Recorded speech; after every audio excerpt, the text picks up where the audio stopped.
Hey guys, welcome to Intermission for episode 1. I never intended to do these, but I made a little boo-boo in our first episode, and it's in rmGame. So eventually we'll rename it Room Level 1, but I'm going to open this up. This will be titled right here, rmGame, if you've just finished level 1. So open that up.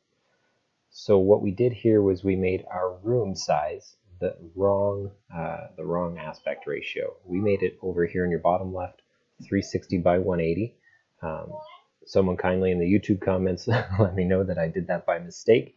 So this is actually supposed to be 320 by 180. You'll have to move if you've got any of the blocks in here yet. I don't think you will, unless you're watching this down the road like I'm creating it. Just make sure all your blocks are within the grid there.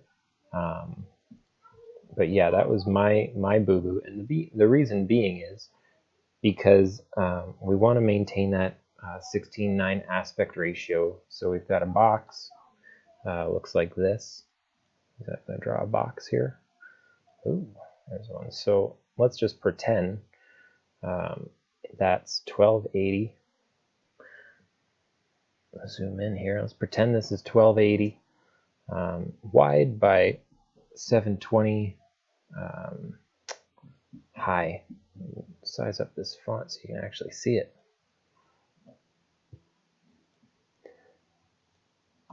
So that would be initially our first game room.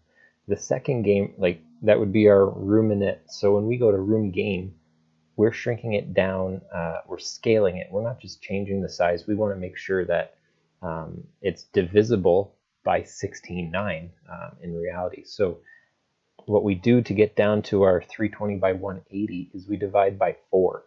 So if we were to shrink this down by 4, and let's just pretend it's actually scaling, it's probably going to erase some pixels here.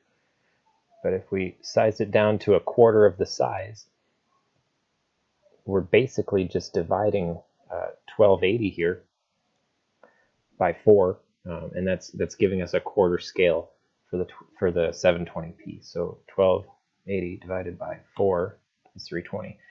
And I mean, if you wanted to do that with any size really, if you wanted to do 1280 divided by 8, you could make a game that's 160, and then you'd do the same for 720. 720 divided by 8, 90. So you'd have a very small screen, but you could scale that up in a nice pixel art game to 1920 by 1080p. So that's the reasoning anyway. So we'll go back here. So just make sure you fix your room size and head on over to episode 2, and we'll see you there.